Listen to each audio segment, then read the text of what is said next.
അസ്സലാമു അലൈക്കും. എല്ലാവർക്കും സിംപ്ലി കേളിയിലോട്ട് സ്വാഗതം. അപ്പോൾ ഇന്ന് നമ്മൾ ചെയ്യാൻ പറ്റുന്ന ആവിയിൽ വേവിച്ചെടുക്കാൻ പറ്റുന്ന അല്ലെങ്കിൽ അരിപ്പൊടിയിൽ ആവിയിലും വേവിച്ചെടുക്കാൻ പറ്റുന്ന നല്ല അടിപൊളിയായിട്ടുള്ള ഈസി ആയിട്ടുള്ള ഒരു സ്പോഞ്ച് കേക്കാണ്. അപ്പോൾ ഈ ഒരു കേക്ക് ചെയ്യാനായിട്ട് നമുക്ക് ബേക്കിംഗ് പൗഡറോ ബേക്കിംഗ് സോഡയോ അല്ലെങ്കിൽ മെഷർമെൻറ്റ് കപ്പോ ഓവനോ ഒന്നും തന്നെ വേണ്ട. വളരെ സിമ്പിളായിട്ട് നമുക്ക് വീട്ടിൽ അരിപ്പൊടി വെച്ചിട്ട് ചെയ്തെടുക്കാൻ പറ്റും. അപ്പോൾ എന്തായാലും വീഡിയോയിലോട്ട് പോകുന്നതിന് മുന്നേ നമ്മുടെ ചാനൽ ഇതുവരെ സബ്സ്ക്രൈബ് ചെയ്തിട്ടില്ല എന്നുണ്ടെങ്കിൽ ഒന്ന് സബ്സ്ക്രൈബ് ചെയ്യാം. അതുപോലെ തന്നെ തൊട്ടടുത്തൊരു കുഞ്ഞ് ബെല്ലൈക്കൻ വരും. ആ കുഞ്ഞ് ബെല്ലൈക്കനിൽ ഓൾ എന്ന ഓപ്ഷൻ കൊടുക്കുക. അപ്പം ഞാൻ അപ്ലോഡ് ചെയ്യുന്ന എല്ലാ വീഡിയോസും നിങ്ങൾക്ക് മിസ് ചെയ്യാതെ കാണാൻ പറ്റും. ഇനി നമുക്ക് റെസിപ്പിയിലോട്ട് പോവാം. അപ്പോൾ ഫസ്റ്റ് നമ്മൾ ഒട്ടും തന്നെ നനവില്ലാത്തൊരു ബൗളെടുക്കുക. അതിലോട്ട് 2 മുട്ടയുടെ വെള്ള ചേർത്ത് കൊടുക്കാം. തണുപ്പില്ലാത്ത മുട്ടയുടെ വെള്ള ചേർത്ത് കൊടുക്കുക. അതോടെ തന്നെ ഒരു നുള്ളു ഉപ്പും കൂടെ ചേർത്ത് കൊടുത്തിട്ട് നന്നായിട്ടൊന്ന് ബീറ്റ് ചെയ്തെടുക്കാം. അപ്പോൾ ഞാനിപ്പോൾ എളുപ്പത്തിന് വേണ്ടി ബീറ്ററിൽ ചെയ്യണമെന്നേ ഉള്ളൂ. ഇത് വേണമെങ്കിൽ നിങ്ങൾക്ക് മിക്സിയിൽ ചെയ്യാം. ഇല്ലാന്നുണ്ടെങ്കിൽ മിക്സിയെക്കാളും ഏറ്റവും നന്നായിട്ട് വരുന്നത് നമ്മുടെ സാധാരണ വിസ്കോ സ്പൂണോ വെച്ചിട്ട് നന്നായിട്ട് ബീറ്റ് ചെയ്തെടുത്താലും മതി. ഇനി ഇതിലോട്ട് ഒരു 3 ടേബിൾ സ്പൂണോളം ഐസിങ് ഷുഗർ ചേർത്തിട്ടുണ്ട്. അപ്പോൾ ഐസിങ് ഷുഗറിൻ്റെ വീഡിയോ ഞാൻ മുന്നേ ചെയ്തിട്ടുണ്ട്. അതിൻ്റെ ലിങ്ക് ഞാൻ ഡിസ്ക്രിപ്ഷൻ ബോക്സിൽ കൊടുക്കാം. അപ്പോൾ ഇതുപോലെ നന്നായിട്ട് ബീറ്റ് ചെയ്തെടുക്കുക. അപ്പോൾ ബീറ്റർ ഇല്ലാതെ എങ്ങനെയാണ് ബീറ്റ് ചെയ്യുന്നതെന്നുള്ള വീഡിയോയും ഞാൻ മുന്നേ പോസ്റ്റ് ചെയ്തിട്ടുണ്ട്. അതിൻ്റെ ലിങ്ക് ഞാൻ ഡിസ്ക്രിപ്ഷൻ ബോക്സിൽ കൊടുക്കാം. അപ്പോൾ അത്യാവശ്യം നല്ലതുപോലെ തന്നെ ബീറ്റ് ചെയ്ത് കിട്ടിയിട്ടുണ്ട്. ഇനിയിപ്പോൾ ഒരുപാട് അങ്ങ് ബീറ്റ് ചെയ്യേണ്ട ആവശ്യമില്ല. അപ്പോൾ ഈസി ആയിട്ട് ഞാൻ നേരത്തെ പറഞ്ഞു തരുന്നത് നമുക്ക് സ്പൂണിലും അല്ലെങ്കിൽ വിസ്കിലും നമുക്ക് ഇതുപോലെ തന്നെ ബീറ്റ് ചെയ്തെടുക്കാം കേട്ടോ. അപ്പോൾ എന്തായാലും ഇത്രയും പെർഫെക്റ്റ് ആയിട്ട് ബീറ്റ് ചെയ്തതിന് ശേഷം നമുക്കിനി ഇതൊരു സൈഡിലോട്ട് മാറ്റി വയ്ക്കാം. മറ്റൊരു ബൗളിലോട്ട് നമുക്ക് നേരത്തെ എടുത്ത മുട്ടയുടെ വെള്ളയുടെ 2 മഞ്ഞയുണ്ട്. അത് നമുക്ക് ഈ ബൗളിലോട്ട് മാറ്റി കൊടുക്കാം.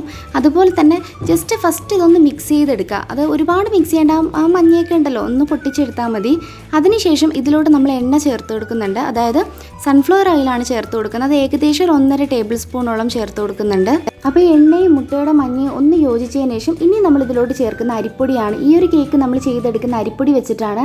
ഒട്ടും തരിതരിപ്പ് പാടില്ല. നല്ല സോഫ്റ്റ് ആയിട്ടുള്ള അരിപ്പൊടി എടുക്കുക. ഇടിയപ്പത്തിൻ്റെ പൊടി 1-2 പ്രാവശ്യം ഒന്ന് അരിച്ചതിന് ശേഷം ചേർത്ത് കൊടുത്താലും മതി. ഫസ്റ്റ് പകുതി അരിപ്പൊടി ചേർത്ത് കൊടുക്കുക. അതിനുശേഷം ബാക്കി പകുതി ചേർത്ത് കൊടുത്താൽ മതി. അപ്പോൾ ഈ സമയം നമ്മൾ പാലൊന്നും ചേർക്കരുത്. മാവ് കംപ്ലീറ്റ് ആയിട്ട് ചേർത്തതിന് ശേഷം മാത്രം ഇതിലോട്ട് പാല് ചേർത്താൽ മതി. ഇനി അപ്പോൾ ജസ്റ്റ് കട്ടി പിടിച്ച് വരുന്നുണ്ട്. ഇനി ഇതിലോട്ട് ഒരു 1.5 ടേബിൾ സ്പൂണോളം ചെറു ചൂടുള്ള പാല് ചേർത്ത് കൊടുത്തിട്ട് നന്നായിട്ടൊന്ന് മിക്സ് ചെയ്തെടുക്കാം. നമ്മൾ മിക്സ് ചെയ്ത് തുടങ്ങുമ്പോൾ തന്നെ ഇത് അത്യാവശ്യം ലൂസായിട്ട് തന്നെ വരും. പിന്നെ ഒരുപാട് പാല് ചേർക്കരുത്. അപ്പോൾ ഇത്രയും മതി. ഇനി ഇത് നമുക്ക് നേരത്തെ ബീറ്റ് ചെയ്ത് വെച്ചേക്കുന്ന മുട്ടയുടെ വെള്ളയിലോട്ട് ചേർത്ത് കൊടുത്തിട്ട് ഒന്ന് പതുക്കെ മാത്രം മിക്സ് ചെയ്ത് കൊടുക്കുക. കാരണം ഈ ഒരു കേക്കിന് നമ്മൾ ബേക്കിംഗ് പൗഡറോ ബേക്കിംഗ് സോഡയോ ഒന്നും തന്നെ ചേർക്കുന്നില്ല. മൈദയിലല്ല ഈ ഒരു കേക്ക് ചെയ്തെടുക്കുന്നത്, സാധാരണ അരിപ്പൊടിയിലാണ്. അപ്പോൾ അതുകൊണ്ട് തന്നെ മുട്ടയുടെ വെള്ള പൊട്ടാതെ തന്നെ നമ്മൾ ഈ ഒരു കേക്കിൻ്റെ മിക്സ് ചെയ്തെടുക്കണം. വളരെ സ്ലോലി ആയിട്ട് മാത്രം ചെയ്യുക. ഇതുപോലെ ഫോൾഡ് ചെയ്ത് മാത്രം എടുക്കുക. ഇല്ലാന്നുണ്ടെങ്കിൽ ഇപ്പോൾ സ്പാച്ചുല ഇല്ലാന്നുണ്ടെങ്കിൽ വീട്ടിൽ തടിയുടെ സ്പൂൺ എന്തെങ്കിലും ഉണ്ടാവുമല്ലോ, അത് വെച്ചിട്ട് മിക്സ് ചെയ്താലും മതി. ഇപ്പം ബാറ്റർ ഇവിടെ കറക്റ്റായിട്ട് റെഡി ആയിട്ടുണ്ട്. ഇനി നമുക്കിത് കേക്ക് ടിന്നിലോട്ട് മാറ്റി കൊടുക്കാം. താഴെ ഒരു ചെറിയൊരു ബട്ടർ പേപ്പർ വെച്ച് കൊടുത്തിട്ടുണ്ട്. ഇതിൻ്റെ വീഡിയോയും ഞാൻ മുന്നേ പോസ്റ്റ് ചെയ്തിട്ടുണ്ട്. അപ്പോൾ ജസ്റ്റ് ഇതൊന്ന് ടാപ്പ് ചെയ്ത് കൊടുക്കുക. അത് എന്തെങ്കിലും എയർ ബബിൾസ് ഉണ്ടെങ്കിൽ കംപ്ലീറ്റ് ആയിട്ട് മാറാൻ വേണ്ടിയിട്ടാണ്. ഒന്ന് തട്ടിക്കൊടുക്കാം. അപ്പോൾ ഈ ഒരു സമയം കൊണ്ട് ഞാനൊരു പാത്രം വെള്ളം വെച്ചിട്ട് ആവി കയറ്റാനായിട്ട് വെച്ച് കൊടുത്തിട്ടുണ്ട്. അപ്പോൾ വെള്ളം നന്നായിട്ട് തിളച്ച് ആവി വന്നതിന് ശേഷം മാത്രം ഇറക്കി വെച്ച് കൊടുക്കുക. അത് ജസ്റ്റ് ഒരു അടപ്പ് വെച്ച് അടച്ച് വെച്ചതിന് ശേഷം ആ പാത്രം ഫുള്ളായിട്ടൊന്ന് കവർ ചെയ്ത് കൊടുക്കുക. നമ്മൾ എന്തിനാണ് ആ ഒരു കേക്ക് ടിന്നിൽ ഒരു അടപ്പ് വെച്ചതെന്ന് പറഞ്ഞാൽ അല്ലെങ്കിൽ ഈ നീരാവി ഉണ്ടല്ലോ അത് കേക്കിൽ വീഴും, അതുകൊണ്ടാണ്. ഇനി കറക്റ്റ് ഒരു 35 മുതൽ 40 മിനിറ്റ് വരെയാണ് ഇതിൻ്റെ ഒരു കേക്ക് വെന്ത് കിട്ടുന്ന ഒരു സമയം. നമുക്ക് അത്രയും സമയം ഒന്ന് വെയിറ്റ് ചെയ്യാം. ഇപ്പോൾ ആ ഒരു സമയം കഴിഞ്ഞിട്ടുണ്ട്. അപ്പം ഞാൻ ആ പാത്രത്തിൻ്റെ മേളിലുള്ള ഒരു കട്ട ഉണ്ടല്ലോ അതെടുത്ത് മാറ്റി കേട്ടോ. കാരണം അടയ്ക്കുമ്പോൾ നീരാവി അതായത് ആവി പുറത്ത് പോകുന്നുണ്ട്, അതുകൊണ്ട് അതെടുത്ത് മാറ്റിയിട്ടുണ്ട്.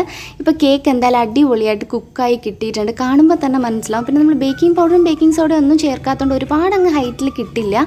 ഇനി നമുക്ക് ഉള്ളിൽ വെന്തിട്ടുണ്ടോ നോക്കാനായിട്ട് ഒരു ഫോർക്കോ ടൂത്ത് പിക്കോ വെച്ചിട്ട് കുത്തി നോക്കാം. മാവൊന്നും ഒട്ടിപ്പിടിക്കുന്നില്ല എന്നുണ്ടെങ്കിൽ ഉള്ളിൽ വെന്തിട്ടുണ്ട് എന്നാണ്. ഇനി നല്ലതുപോലെ തണുക്കാനായിട്ട് ഒരു 15 മിനിറ്റ് നമുക്ക് ഇതിൽ നിന്ന് എടുത്ത് മാറ്റി കൊടുക്കാം. ഇപ്പോൾ ഇവിടെ കേക്ക് നല്ലതുപോലെ തണുത്ത് കിട്ടിയിട്ടുണ്ട്. തണുത്ത് കഴിഞ്ഞാൽ ഇതുപോലെ സൈഡൊക്കെ താനേ തന്നെ വിട്ട് കിട്ടും. നല്ല സോഫ്റ്റ് ആയിട്ടുള്ള കേക്കാണ്. സത്യം പറഞ്ഞാൽ സോഫ്റ്റ് എന്ന് പറഞ്ഞറിയിക്കാൻ പറ്റില്ല, അത്രയ്ക്ക് സോഫ്റ്റാണ്. മസ്റ്റായിട്ട് നിങ്ങൾ ഒരു പ്രാവശ്യമെങ്കിലും ഒന്ന് ട്രൈ ചെയ്ത് നോക്കുക. പിന്നെ ഞാൻ നേരത്തെ പറഞ്ഞല്ലോ ബട്ടർ പേപ്പർ ഇല്ലാത്തവരാണെങ്കിൽ അത് വീട്ടിൽ ചെയ്യുന്നത് എങ്ങനെയാണെന്നുള്ള വീഡിയോ ഞാൻ ഡിസ്ക്രിപ്ഷൻ ബോക്സിൽ ലിങ്ക് കൊടുക്കാം. അപ്പോൾ നിങ്ങൾക്ക് പെട്ടെന്ന് തന്നെ വീട്ടിൽ ചെയ്തെടുക്കാമല്ലോ. അപ്പോൾ ഈ ഒരു ഹൈറ്റിലായിരിക്കും കേക്ക് കിട്ടുന്നുണ്ടാവുക.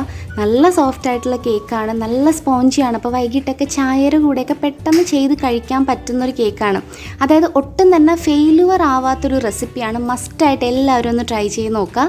നല്ല സ്പോഞ്ചി ആയിട്ടുള്ള കേക്കാണ്. നിങ്ങൾക്ക് ഏത് രീതിയിൽ വേണമെങ്കിലും ഇത് കട്ട് ചെയ്യാം. അപ്പോൾ ഞാൻ ജസ്റ്റ് 4 പീസായിട്ട് കട്ട് ചെയ്തെടുക്കുന്നുണ്ട്.